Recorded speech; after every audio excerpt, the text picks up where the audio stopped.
Okay, shall I go ahead now? Please. Okay. So honestly speaking, when I submitted this abstract in 2018 AIOS, I did not expect this award at all. I just presented it. I sent it as a paper bar poster. It got in as a poster, so I was a bit disappointed. So I made a poster, put it up. And on the last day of the conference, one of my colleague called and asked, "Can you please check who got the ET's album?" I said, "Okay, let me go and see." And when I was checking the announcement, oh yes, it was my name. And I was like, oh yes, I have got ET's album. So some of the best things come when you expect them the least. And I think award is not a one-time event. It's not something that you do for 6 months or 1 year and you get the award. It's a long journey. And that award for the work that you do, that small, I thought that it would be relevant to share the journey that I had. And this journey started meeting this man, Professor Gordon and Dutton from University of Glasgow, who came to our institute in Hyderabad as an FRCS examiner in 2009. And he spoke about cortical visual impairment, which we knew something about, but we did not really know what exactly happens with the children. Getting fascinated by his talk, I felt like, yes, if I have to focus on something in my professional life, it will be CVI. So I kept on reading him and started applying it in the clinic. But I soon realized that what we actually see in the clinic is quite different from what is described in this Western literature. And the major bottlenecks were we did not know how to examine such children with brain damage and intervene. It is not a well-established subject described properly like squint and glaucoma in our textbooks. And no one has taught us how to evaluate or even behave with such children. Most of the information about such children is in non-ophthalmic books, and it is presented in a way that we are not used to. And they describe so many tests, we are confused which ones to use. And finally, most importantly, what would you do for them and how would you find the time to do all that? With the help of different mentors, we could find some way forward. And this is what we could discover over the years. Is CVI really important for us? We have shown that under the age of 3 years in our country, it is the most common cause of profound visual impairment, even more common than congenital cataract and glaucoma and ROP. The top three causes are hypoxic ischemic encephalopathy, neonatal hypoglycemia, and prematurity. And this is actually important to note because all these three are largely preventable. So CVI is actually a disease of prevention. And more than 50% of them had treatable ophthalmic problems which were undiagnosed till we saw them. So there is so much untreated ophthalmic pathology that we all need to be aware of. What is the right model to take care of the children? Because about half of them have developmental delay in several areas. Is an eye institute and an eye clinic take care of them? Not ordinary approach. Then the role of ophthalmologist. We tried to answer questions and we learned about this and also as a part of the government India's RBSK project of RBSK as well, where we have proposed a home-based, parent-driven and centered on daily routines kind of a program to take care of children. We see the topic of the a part of this journey of OCT in diagnosis of cognitive visual dysfunction in children. So what is cognitive visual dysfunction? So it is a subset of, but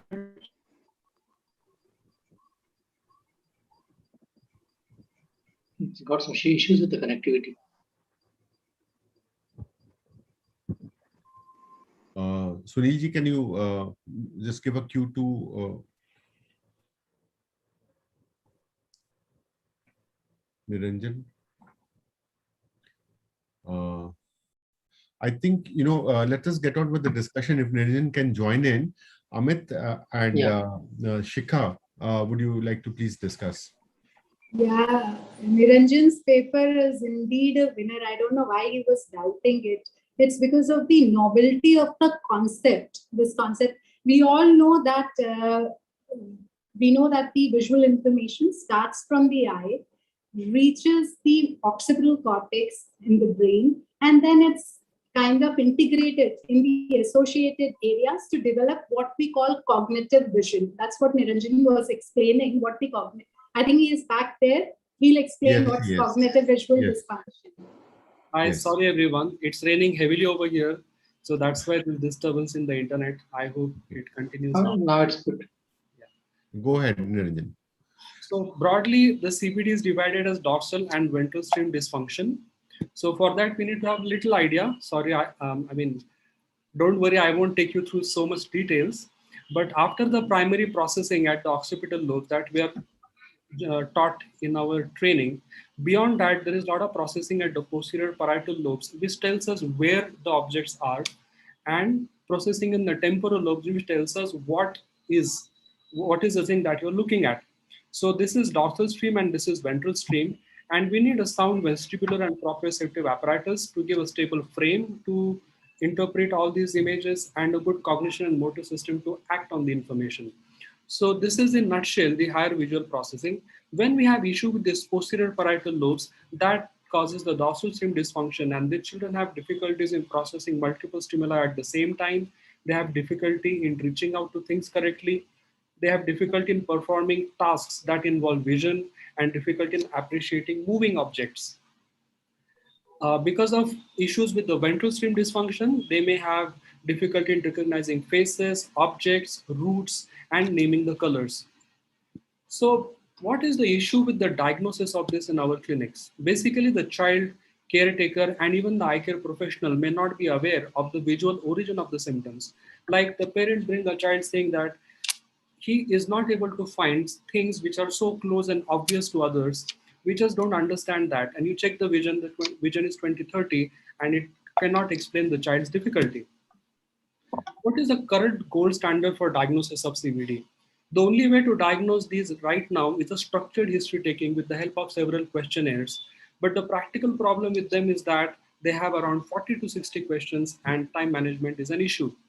There are a few clinical tests coming up. We have described a few of them, but it's a developing area. Some of them are quite sensitive, but not very specific. So where does the OCT come here from? So OCT is a quick, non-invasive, child-friendly test. The basis is that there is retrograde transsynaptic degeneration of retinal ganglion cells because of the ischemic insult higher up in the brain, which has happened around the time of birth or later. Now the question is, do these changes correlate with functional loss? This is the first publication on this subject from Sweden, where Lena Jacobson's group has shown that the injury to the immature optic radiations causes severe reduction in retinal nerve fiber layer, and that can result in predictable visual field defects. So they showed that if you see a particular type of nerve fiber layer loss, you can predict what kind of visual field defect the subject may have. And all these were grown-up individuals with ischemic damage somewhere in the perinatal period. So our hypothesis was that can superior retinal nerve fiber layer thinning act as a surrogate marker of injury to superior optic radiation, which pass through the posterior parietal lobes, which is a part of the dorsal stream. And the superior optic radiation is often damaged in the posterior parietal lobes because that is the watershed zone wherein, because of ischemic, hypoxic ischemic encephalopathy, this is the most common part that suffers the ischemic injury. Now, can the superior RNFL thinning act as a surrogate marker of this injury and also of the dorsal stream dysfunction, which is a subset of CVD? So we had 18 children with a known dorsal stream dysfunction, the diagnosis being made in the clinic. And the most common causes hypoxic ischemic encephalopathy, followed by hydrocephalus, stroke, and tuberous sclerosis. They all had vision ranging between 20/20 to 21/25. The most common dorsal stream dysfunctions noted were simultaneous agnosia, that is difficulty in seeing multiple objects at the same time, visual inattention, optic ataxia, dyskinetopsia, that is difficulty in perception of movement.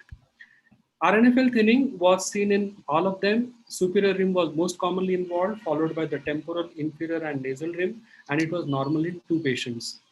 We tried to apply which rim thinning correlates best with the dorsal rim dysfunction. So we found that if the superior rim is involved, it is 89% sensitive for prediction of the CVD. History of lower field impairment standalone is 83% sensitive. Now, lower field impairment here is important because the superior optic radiations represent the lower field. When we combine these two, the sensitivity goes up to 93%.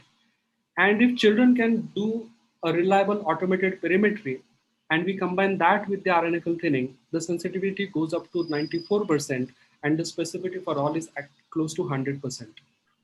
So what we proposed is that involvement of superior RNFL thinning can act as a surrogate marker of CVD in a child with reasonable sensitivity and specificity. And when it is combined with history of lower field impairment, the sensitivity is further increased. We tried to look at the relationship between the severity of thinning and the severity of dorsal rim dysfunction, but we couldn't find any particular correlation. This could be because of the neuroplasticity, because some of the functions recover over a period of time. Now, how do we really apply this clinically? We had this 15-year-old boy who is a known case of spastic diplegia. He has a best corrected visual acuity of 20/40 with -5 cylinder at 180 in both the eyes. Now, because he has a specific risk factor for the CVI, we got his OCT RNFL done, and it is clearly seen here that there is superior thinning over here. He was a nice boy who could cooperate nicely for visual field assessment, and there is a lower visual field impairment. Prompted by these, we then looked for CVD on detailed history, and it came out that the child is actually having simultaneous agnosia and dyskinetopsia. And then after asking appropriate questions, parents volunteered issues like, no, he cannot see things that are nearby. It's very hard for him to see blackboard, even if he's in the front row. He struggles to read and draw, even at this age. It is difficult for him to see things that move. So the message is that any child with normal or near normal visual acuity, and there is risk factor for CVI, and presents with symptoms of dorsal rim dysfunction, or they may not disclose the symptoms right away, consider doing two things. Number one, seek any evidence of lower visual field impairment, either in the form of history or confrontation test or automated perimetry, depending on the level of maturity of the child. Get an OCT RNFL done. If there is thinning in the superior-temporal part of the RNFL, there is a high chance that the child has CVD. So if you have time, either you can go into details or referring to someone who can go into.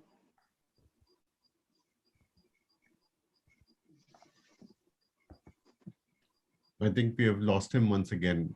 Yeah. Yeah. So, Shikha, would you like to continue?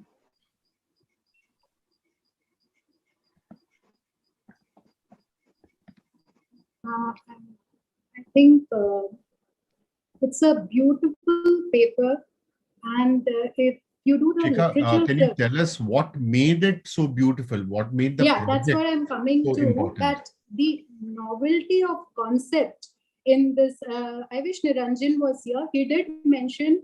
What I want to bring out of this is that how did he reach this concept? If you do literature search, there is no such paper, no such work done anywhere near. Also, no such paper, and he's presented it as a poster. He is told that he's worked with Dutton. Dr. Dutton. He was inspired by Dr. Dutton, and he's worked in CVI. But what I want to know is what was the key thing, key concept. Niranjan, are you there with us? No, I think we've lost him. But Yes. Yeah, so I'm really sorry for this, but it's something not in our control. And that's all yeah, right. yeah, Niranjan, what I was asking is that there is no such. It's such a novel concept that you have come out with. We all know that when we're checking the visual acuity, it's only checking the retina. And what you are indicating is that by imaging the optic nerve head with OCT, you can pick up problems with the brain. That is, the cognitive dysfunction can be picked up. What I want to know is that I understand that you were inspired by Dr. Dutton and you've worked in CVI. what was the key question, key hypothesis, which led you to this research? What was that single most important thing? I was also reading about Dr. Dutton's work, and what was that thing that inspired you to do this research? So, Dr. Shikha, we are working on developing tests which can pick up CVD in a time-effective manner. Because we in the developing world, we have to handle loads of children with a lot of other problems. So we cannot give hours and hours for children who have CVI. So can we have some test which has a reasonably good sensitivity and specificity to at least raise the red flag that this child could have a problem and deserves a detailed assessment at a later time, instead of just winding up the story saying that he is normal. So while being on that search, we came across this article from Sweden, which spoke about RNFL thinning reflecting the brain damage. So we thought of going one step ahead and asking, can this also reflect the functional issues? So what I was trying to get to, Dr. Niranjan, is that this simple visual information that the eye collects, it gets mapped out on the mind as visual map, and that map is located on the posterior parietal cortex. That one single sentence from Dr. Dutton's paper. So if you're able to capture, and I think you somewhere put 2 + 2 together, that the inferior visual field effects are kind of again locating to the posterior parietal cortex. And you know that the field effects can be predicted on the OCT. And it's a wonderful concept that you've reached to. I just want to know, what were your challenges with the pediatric OCT? And where did you get your normative data from? Any changes in the protocols and settings? Yeah, that's a great question.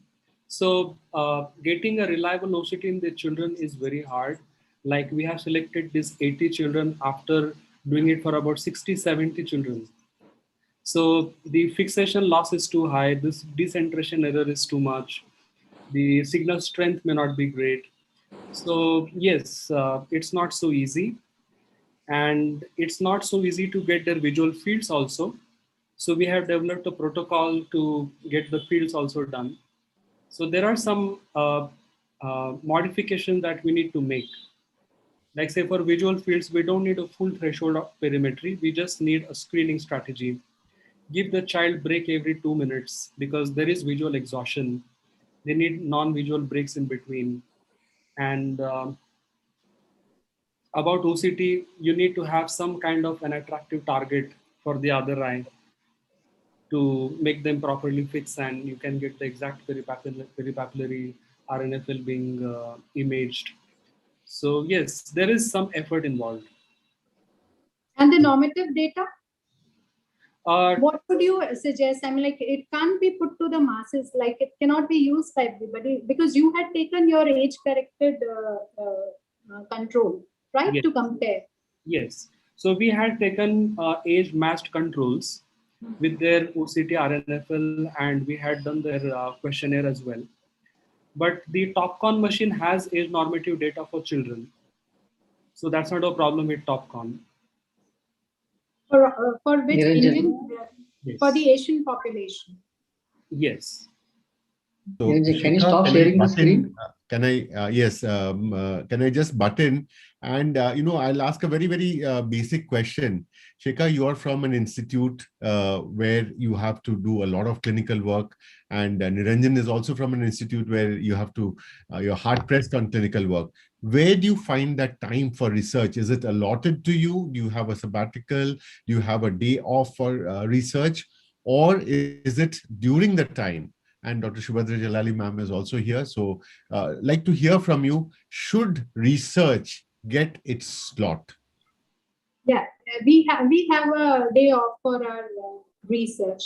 At Netralia, we are given 1 day a week dedicated to research. Dr. So Shikha, can I just butt in? How do you justify your day off? How do you, I mean, How do you have to justify your justify data? justify it to whom? You have to justify Yourself, to yourself. or do you have to? You have to You have to just, tell. yes, You you have have, to justify. you have to justify it yourself. And yeah, in my institute, we have to justify it only to ourselves. We don't have to go out and prove it in the form of, what you have done. They do ask indirectly what you have done, but you not the way you are asking. But Another most thing of the is that institutions are looking for, okay, you've given your time off. Have you published? Have you used that time judiciously? Those are the questions. Yeah, I agree with you, Dr. Amit. Yeah. Amit. another thing Dr. is that, Niranjan. Yeah, Shikha. Yes, yeah, yes. what I was saying is that as far as justification is concerned, in fact, even your clinical time, that you cannot do good research only one day, just taking one day off. Even the days you are doing your clinical practice, research is there with you. Unless you plan it like Ekta's paper. She's presented her 8 years of research when she was thinking about single questions. So the research remains with a researcher always. Thank you, Shikha. So Niranjan, I'm not going to grill you. All the presenters, you all have won you all are the ET Silvam awardees. You all have been grilled by the judges during your time when you presented. So no academic questions, no scientific questions pertaining to your presentation. The only one thing I would like to know from you is, you presented this as a poster.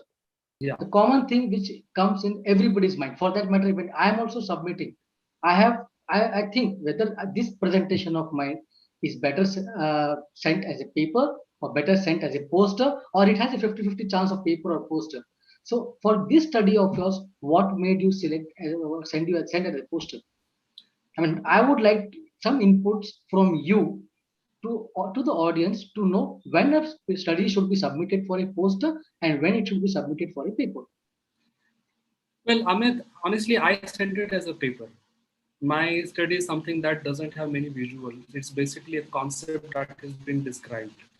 So it is best expressed in as a paper, but it did not get through as a paper. So I was happy that it at least there as a poster. Yeah. And So, I think whenever we submit something, the one should feel the thrill of what you do and share it with people. This everything is like, आज इसको award मिला कल किसी और को मिलेगा, fine. and Got it, later got it, even Niranjan. forget about the award. Yeah, got it, Niranjan. Then coming to Dr. Shikha and Dr. Ajay, one dedicated day in a week for research. Let me tell you, I am involved in a lot of academic things. Okay, we don't have any dedicated day off for research. I take out time in the evening after work or during my work days when the OPD is less. But research is something where we have to be focused in that topic when we are going to write or when we are going to think. You are thinking about the topic and somebody comes and distributes a patient here, or you are busy, you can't do research. So you have to have a free mind to do a research. We have Dr. Basak sir over here. The main thing what I wanted to ask, Basak sir is the best person to answer this because he's got the highest AIS awards. So, sir, your guidance for these attendees, when one should submit as a paper, when one should submit as a poster. And coming to the ET Selvam, what are your tips and tricks for a successful poster presentation? The what Dr. Jalali was telling about the presentation of a poster. How attractive, how one should make it attractive so that we get the ET Selvam. That is what we all want to hear from all those awardees and the panelists also. So, Basak sir, your views on this? I think that primarily we are the clinical people actually, except there are some real institute like SN or LBPI or RP Center. They have all the allotments are there, but like us, it is all clinical work. So when you do clinic, and as Shikha rightly pointed out, and Ekta also pointed, if you have something in your mind, and if you think that you will able to get that particular patients or whatever, then you have to gather those data in between in your work. So you have your laptop with you, you put the data in the Excel sheet, then at the end of the day, at the end of the month, maybe after a year, you look upon those data. And if some data are missing, you call that patient again and try to look out. If something is new, something is, so in the poster, the something must be all the three we have heard so far. There's something extraordinary, even in paper also, you have to convey to the community that, see, this is the area of interest. And if you have images in your hand, like first two posters, so images are very important to display in poster rather than in paper form. I don't think there is a difference in paper and poster. Lot of things learned, and actually you are convey one particular message to your community. And then you have to carry out that message, that if you believe something, if you have an hypothesis, then you just carry forward it, that you believe it, and it has to be proved over a period of time. Then you make a paper in the form of manuscript, send it a journal and publish it. And regarding the format, nowadays, I think that AO, the flavor has gone. Since 2019, they have deleted the physical poster. So I was literally upset. I wrote letters. They said that no, that is the money matter is there because a lot of space, and their space means a lot of money is involved too. So, but the poster area is the main area of learning, because you are there for 1 hour or 1.5 hours, and three judges are coming, a lot of audiences are coming, and a lot of interactions are actually going on at that time. You can learn your seniors, because another person is standing there, he is also there for 1.5 hours. So same subject, and you can discuss. But in paper, you cannot have chance to discuss, only one question by the judges and you finish. After 8 minutes, you finish and you forget it. But poster, you actually relish it for at least for a day, sometime for 2 days, it will be there. So again, you take your friends to that poster and tell your finding and whatever. So, but designing of the poster is very important. It should be attractive. I mean, all the posters here, but in American Academy, the judges actually done before the poster made. They judges with the abstract only. That's why the best poster we see, oh, my poster is the best poster.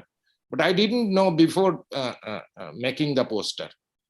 It has made. But here you are being judged in front of 3 judges, and then you have a lot of things to display, like already Ekta has told that, Chirakshi had told that the beautiful photographs should be the images which are most attractive images. That should be at the center of your theme. Then you have 5 lines like title, then all the purpose, methodology, then result discussion. Discussion has not much role in, so conclusion. But the photographs are to be highlighted, and it has to be designed professionally, first 2-3 tips.